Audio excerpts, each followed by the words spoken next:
Good morning, franchise people. Thank you for joining me on another episode of Coffee and Analytics, where I'm going to share my insight of the month. Obviously, if you've registered for this, thank you.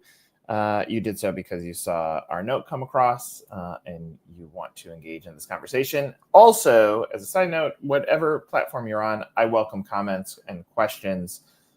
Use this as free consulting. That if you have a specific thing that you want me to address or look into, I'm happy to do so as a part of this session that I do on a monthly basis. Just housekeeping note, we have a full house. We sold out for Fran Camp. Actually had to increase the venue for New Jersey in a week. Looking forward to seeing everybody that has registered for that there. Chicago is in September and registration is filling up quite fast. We do have a cap on the number of people that we can have. So go to 1851francamp.com and you can register for that or reach out to me and I can help you get signed up for it. So this month, I wanted to really dive into the predictability in your franchise funnel. Part of the service line that we offer, and some of you have engaged us for this, is our franchise growth assessment, which is us looking at a few things: the viability of your franchise, how strong is the business opportunity, what stories can we extract and tell out there in a marketing world to get in front of the right candidates. What are we going to do to align back to whatever your goal is, whether it was a number pulled out of the sky, or it is a legitimate number? How are we going to budget for it, et cetera, et cetera, et cetera. One of the things that I notice in that process when I talk to brands and I say, let's talk about what your funnel looks like, some have some sense of what it looks like. Some have a sense of what it looks like when a candidate has come in. Many don't, which kind of surprises me, because if all of our energy is built around how are we going to sell that next franchise, then not having a grip on what the predictability in the funnel looks like can create some challenges. I'm going to put this screen on here so that you guys can see it. I'll make me very tiny. This is my analytics note. And I use this image for argument's sake to explain how I see the funnel working. And I think this is important as we talk through today's session on how do you actually build the predictability in your funnel. And so here's a funnel. Oftentimes, if I'm talking to a CEO, a founder, they say, where are my leads? And leads are great, but we have to understand that leads are actually here in this middle spot. This is the inquiry.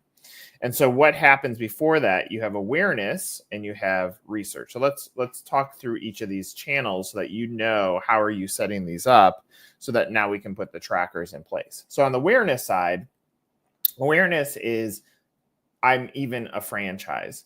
I talked with a franchisor yesterday, emerging brand, 15-ish locations. They've used the franchise brokers, they've tried the portals, and they're like, nothing's working. I said, well, how did you get to 15? They go, our customers. I said, great. How did you get to your customers? They said, we did a e-blast and educated them that we are now franchising. And that's been a part of the puzzle piece that gets people into our funnel. And so this awareness side, if any of you have watched any of my podcasts, I talk about how did people accidentally fall into franchising, because we all did. And if we really think about the franchise buyer, because we could ask them the exact same question of how did you accidentally fall into franchising? One, there's always an accident story. And two, when we say, well, did you understand what franchising was or is going into it? The answer was no. Okay, so what does that mean from an awareness standpoint? One is we have to educate the buyer what franchising is. Two, we have to look within our four walls. Everybody has four walls to market around, whether that's your physical building, it's your van, it's the way that you communicate to your customer. And so if your fanatical following doesn't know that you are a good business opportunity, a franchise, then that's step one is like, let's just lift over rocks that cost us no money, send out an email, blasting out and educating them that we are a business that's built for owner operators. So that's level one. Level two is my disagreement with PR or digital marketing is it's sold as lead generation, but all of those tactics are really more lead awareness, because the awareness is going to happen. And now watch how this user bounces around. Awareness happens. I learned that you are a franchise. I'm intrigued. I go into your website. I bounce because I'm not ready to fill out this form that says start your journey. I now go back into the research stage, and then I bounce back because you've retargeted me properly and you've created this drumbeat of noise that created a sense of supply and demand, so that when I fill out that form, I am engaged and ready to communicate with you. I'm going to skip ahead. If we go to the inquiry and say, how many candidates are deemed cold, unresponsive, gave the wrong information? Tons, because they don't understand what the expectation is when they fill out the form. If I talk about where did the broker network win? Well, they said, we'll coach you for free, or a free consultation call. And so there's a clear call to action or expectation of when they fill out that form. For the franchisor, you're almost skipping too far ahead on that form, which is why you deem your leads as cold. When if you reevaluate the way that that form works and say, one, and it could just be bubbles that exist on your form. Are you looking to just schedule a coaching call? You're looking to explore the franchise opportunity, and then when? It will change it so that now we go back up and we talk about these two levels of awareness and research. Now we have a different mindset. So winning one to get to lead, winning one lead is, hey, let's just have a conversation with you. When I'm talking to franchise buyers, I say it costs you $0 to fill out that form and have a conversation with the franchisor. If you like it, you're interested, continue down that process. If you don't, there's no harm, no foul. And now you're educating yourself on what franchising is. That form is actually magical for gaining some tremendous insight into responsiveness and culture alignment and any initial questions that you have on that business opportunity. So in the awareness side, awareness, PR, marketing, your four walls, and there's two forms of awareness that you're going to want to hit is one, what is a franchise? And two, what is the viability of your franchise opportunity? On the research stage, PR comes back into this, content comes into it.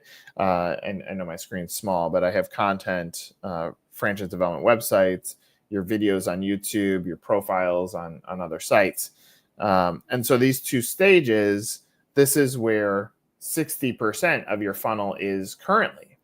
And so what's interesting to me when I've talked with someone that uses another digital agency and I say, well, what's your frustration? They're like, we're not getting anything. I said, well, I'm gonna change your mindset here. I'm gonna actually defend the agency. The agency is probably doing tactical tools that are driving traffic into your website. They may not know how to communicate what is happening with those folks. They may have not taken the most logical foundational step to say, is this website set up to actually convert people from awareness to research to inquiry?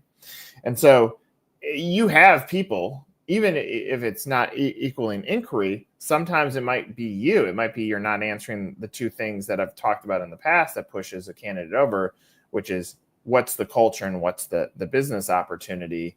And then the other thing is time. I've said this a million times, 6.4 months for investments under $500,000, north of a year for over $500,000.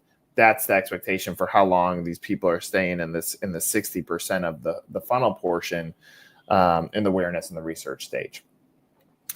Okay, so above research and really awareness is now how do we build that predictability? And I'm going to zoom in on this a little bit so you can see. So this is an example of a brand that we work with. And so this is how I would set up the starting line of your funnel understanding. And so let's go through this entire process. You've started building buzz. Well, we're just going to we'll use San Francisco because it's the first one on this example. And so San Francisco now, and I've removed some of the other data from here, the candidates and good candidates, which I'll talk about. But San Francisco in this example, we only had 8 people there. And if San Francisco is a market that we're looking to expand to, 8 people that have landed on the franchise website might not be enough to get someone to turn into a candidate and into a good candidate. And so what we're trying to do in the predictability of the funnel and the awareness stage is we're trying to understand how much traffic, and it's not a perfect model. It will give you a sense of the behaviors that are happening within a market or a state that you're looking at. But how many people does it take from a site visit to turn into a lead? How many leads do we need to turn into an application, which I would say a quality lead? And how many applications do we need to turn into a deal? And we'll break through that entire funnel as I continue on.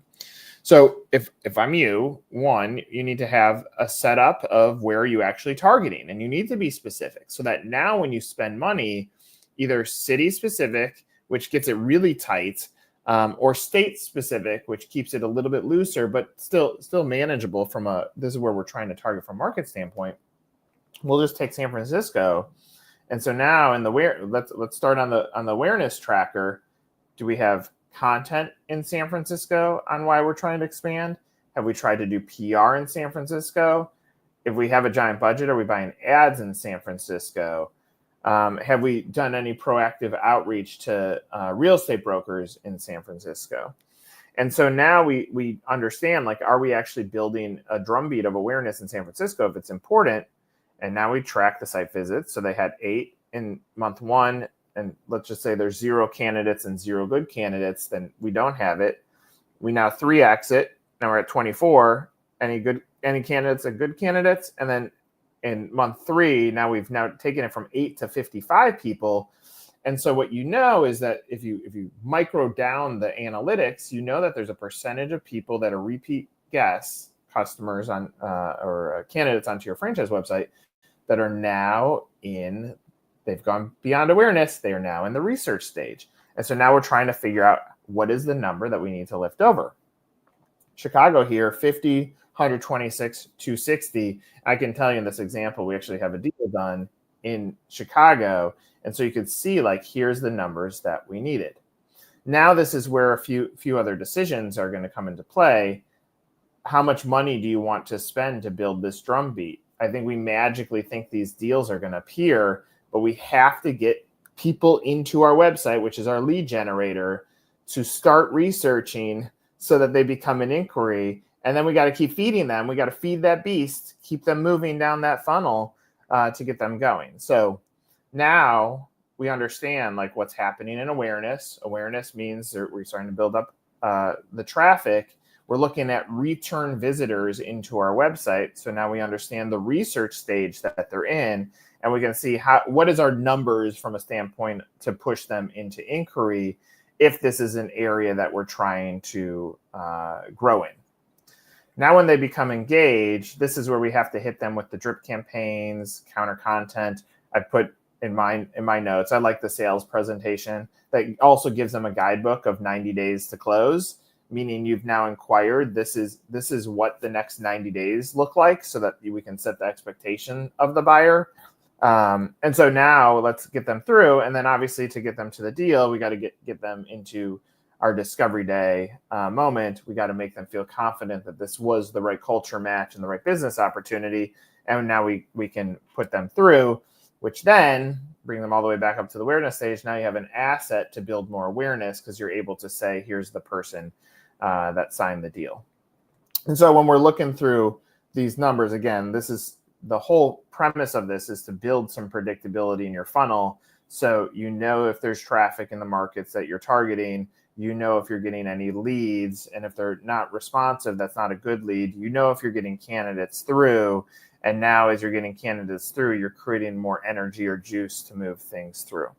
The other insight that I think is valuable when you track this out the right way is you can carry on an insight depending on the depth of your digital marketing to say, I have someone, we'll just take Memphis, Tennessee, that's gone from 9 to 64. That also has a candidate that's come through for this brand. And so we could take Memphis and say, okay, we're talking to someone. How do we give another sense of FOMO to help that candidate move through? And so therefore, we might take an insight that every time we get a candidate in a market, it triggers an increase in spend in that market because we know someone's in that market. And if we can create an additional drumbeat, then all of a sudden we're being very strategic about our approach. So take Memphis, we get a candidate in there. Let's say we haven't done PR content in there. We're going to go create that. Let's say we have a unit in the state. We're going to maybe increase the energy around that unit to try to get people into it. And so we're going to try to get another candidate in that market when we get an insight that we have a candidate in that market. And so this is how you start building that predictability. So now, if I'm talking or looking at this client, I would say we're looking really good in Los Angeles. We're looking really good in Chicago. We're looking really good in Dallas. Houston is up and coming. We are not looking good in Portland, Maine. Boca Raton is a very slow build, so we're not getting a ton of movement there, and Cincinnati is also slow build. And so now, from a predictability and funnel, we can start seeing that predictability, and we can also start saying we're pretty close to having some pretty good momentum in these two cities. Let's shift our Q2, Q3 focus to be very direct onto these two, and so now we make that adjustment. I also like looking at some of these numbers, and I'll tell you, like, from how these numbers play out, it's not perfect per the 6.4 months, because like the cost per deal, we're looking at actually what we spent in that month to deliver the cost per deal in this scenario. We've had 3 deals for about $30,000 in spend, far under the 25 that I would normally say. And so now let's look at some other indicators here. Site visits have 4x'd. You can see the funnel building. Cost per site visit has gone from about $10 to under $2. We've optimized.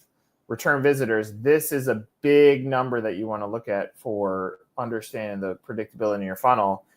So they've 3x'd it, but more importantly, they have 300 people that are coming back and reading content. They're in the research phase. Total leads, heavy in the beginning stage. Now, part of this is adapting the way that we're spending from a portal into other things. And so now we're optimizing to get it a little bit more optimized. So the cost per lead actually went up a little bit, but we got 2 deals done in this month, so it's actually okay. Quality leads, money and have territory. We can open in that market, has stayed pretty steady. Cost of quality lead, it was a little bit higher in February, but we know, like, in a very simple way, like one out of 10 is pretty much getting us a deal done there. So it gives us another standpoint. Percent of quality leads, we've now built it pretty consistent, and it's going up. Number of applications that have come in. We got 4 out of 127 here. We have 2 out of 210. We have 1 out of 300. So we've tightened them up, but we've doubled up the deal count. So that's in a positive way.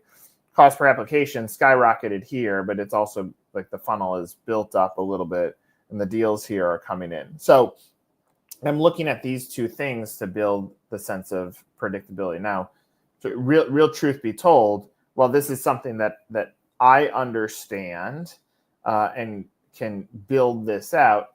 2 things happen. A lot of our clients, because there's a cost of building this out, don't want to do it. So I try to set this up so that our clients can also do this on their own, spend some of their time understanding their predictability, so they can come in and say, hey, we might have not gotten the deal count that we wanted in the first half of the year, but things are trending in a positive direction. Here's what we should expect as we now hit the next of our growth this year.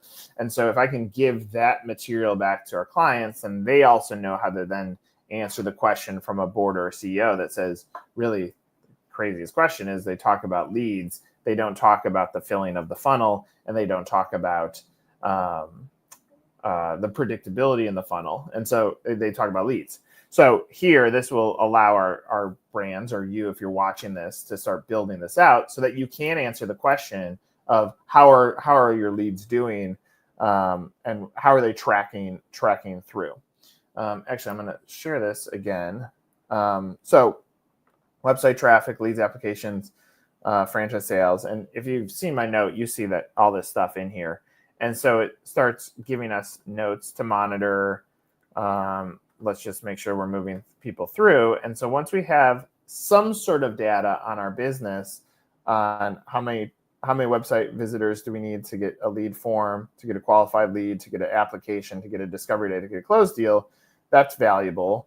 And then how do we start breaking this down to just start tracking those numbers all the way to close deal? And so if you read my notes, you'll see that I'm giving you those tools so that you can start also building out the predictability in your funnel as well. So this is any business, anybody that's in sales. I think far too often we get lost in the busyness of sales. And sometimes when we can rely on the data of what is building, it can give us a great insight. The foundational things, think of it as your drumbeat. What are your drumbeats? Make sure that you understand what they are: 4 walls, websites, marketing, PR around your opportunity. Make sure that obviously you're positioning the best opportunity possible. When I'm coaching franchise candidates, I'm really trying to look at investments, two things: investments that if I took every dollar that kicked off that investment, could I pay it off in 3 years? And for candidates, could you afford 3 of these so that you can actually start building wealth for you and your family? And so I'm looking at those 2 indicators to make sure that we're setting them up properly. So how does that relate back to your business? Big statement, and we'll get into this in another analytics discussion. But I am against the multi-unit agreements right now because I know that signings and openings create the loudest noise for franchise growth. And so I'd rather give a candidate first right of refusal than award them a 3-unit deal that eats up their cash. It gives you cash as the franchisor, I understand it, but it eats up their cash. And if they have more cash to spend, especially if you set the expectation on marketing, their unit performance is going to be higher, which the likelihood of them actually scaling is higher. And because there's noise in the marketplace, 2 things are going to happen. You're going to get candidates in that market because you've signed and opened in that market. And secondly, when another candidate comes in, especially if you've given a first right of refusal to your existing franchisee who is already making money for you, then that's going to also force their hand to move a little bit quicker should you get a candidate in the marketplace. So whole nother topic on there. But the predictability in the funnel should also now translate over to your existing franchisees. And so what I would do there is I'd take all of your franchisees, I'd put their average unit volume, I would put their royalty contribution, and then I would be able to start scoring them. Are they a culture fit? Have they done everything they said they are going to do? And then what's the likelihood of them scaling? So that while we're looking at how do we get new blood in, we can also explore what is happening with the old blood that's in the system as well. So what I would love to have happen out of this is next time that I see any of you in person, we start talking about the predictability in your funnel. How's your funnel looking? How many people are in the awareness stage and how many are in the research stage? Then let's talk about how many leads you have, because the future indicator at a 6.4 months is happening long before they actually give you their name. So set up the foundation right, get the machine going, and that will help you. Anna, I just saw your comment come in. So counter content, great question. So counter content is the reasons I wouldn't buy. And so what I like to do when we're integrated with a franchise sales team, what we're saying is, hey, what are the reasons someone is saying like, maybe this isn't the right fit for me? If we can then go build counter content, meaning let's just say, I don't believe burgers are going to be around in 10 years. Well, then we can go find the last 3 franchisees. We can interview them on why do they believe burgers are going to be around in the next 10 years. And now we give them that candidate another piece of content that is using our existing franchisees to help solve their concern.